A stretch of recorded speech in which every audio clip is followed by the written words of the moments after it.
what's something that you had previously thought that was going to be part of your game plan, but completely changed once you got there? I'm happy to go first. So I thought when I entering into this game, I was going to be the biggest, baddest villain you ever met in your whole life.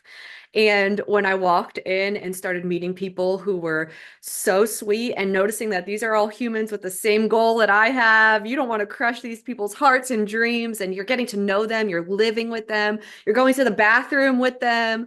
It's just it changed me. It changed my thought process. And I definitely pivoted with my strategy walking into the game and decided I'm going to play a little bit more with my heart and not just with my head. I kind of felt Uh, the same way as Melissa. I felt like watching season one, you see so many people crying, and I remember thinking to myself, huh, I wonder why they're so sad. Don't they know only one person can win? But then when you get there and you're around all these people and you're hearing their life stories and just talking to them and making deeper connections, you start realizing, yeah, these are real people. And I thought I was going to go in just thinking about myself, and that completely changed. I started thinking about other people and how my actions would affect them, which is super hard when you're in a game where only one person can win. So I felt like my emotions were just fighting each other in there. I felt very much like, I was gonna wait to see what I was given. I very much wanted to go with the flow. I didn't want to be too rigid and say I was gonna do this, that, or the other. I just knew I was gonna be myself. I was gonna be friendly and lead with like my very best self, no matter what. And like I said, I was gonna kind of give what I was given and see how I needed to respond to be my best for the situation that would present. Because I didn't really know who I was gonna meet, what to expect. I didn't know, and so I didn't want to go in firm when I didn't know how I needed to be. so if I can ask you all, just to kind of raise your hand, you don't have to say what it is, but we all see the first season. We're like, well, if you're smart about it, everything's going to go great. But once you get there, what was there a moment when you thought, when this person who is right there sees what happened, it's going to be like awkward, or I'm not going to want to talk to this person anymore? Did any of you have those moments where you're like, I know how this works, but then when you're there, something happens? I mean, just raise your hand if you're like, there's. What was something that you thought that you wouldn't happen? Like, friendships happen there too, and all this as well. Is that something that you wanted to kind of avoid? Because there's an end result, there's a goal, but at the same time, you have producers and cameras, and you get corralled into certain situations as well too. So, what was something that was surprising to you about those moments and those friendships, if Okay, anything? okay.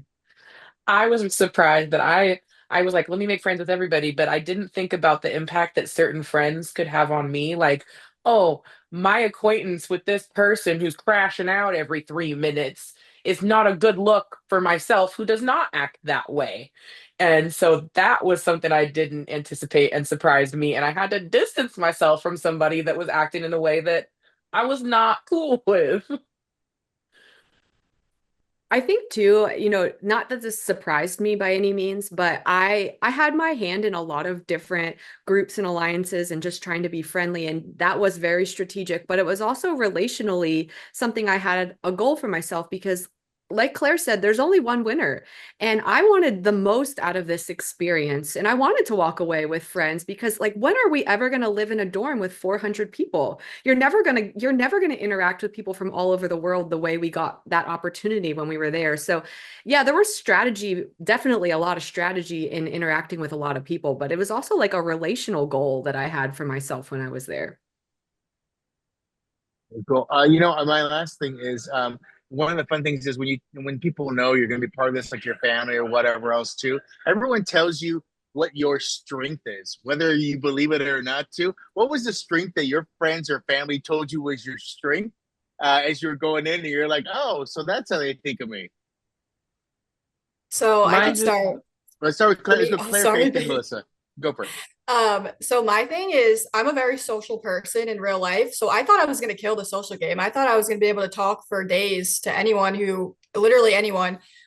When I got there, I didn't realize how hard it is to talk all day long. You don't have your phone to take a break from, you don't have a TV to take a break from. You can go take a nap, but that's not really smart to do in a game that's pretty social. That might be off-putting to other people. So that was one thing that everyone thought I would be good at, but was a lot harder than I thought it would be. My family just reminded me like you can make friends with anyone no matter where you go and just be yourself, make people feel comfortable, and it'll all roll smoothly from there. And it that's Melissa, what I did. Melissa's last one. Yeah, I don't give up. I don't give up. My family knows I don't give up. I'm the glue to our family. When shit hits the fan, they call me, right? And I'm just like, hold my beer. That's how I am. I'm like that in my real life. They said I was going to be like that when I'm there, and I think I played that way. I don't give up even when I'm knocked down or I'm having a bad day or things aren't going as planned. I never give up.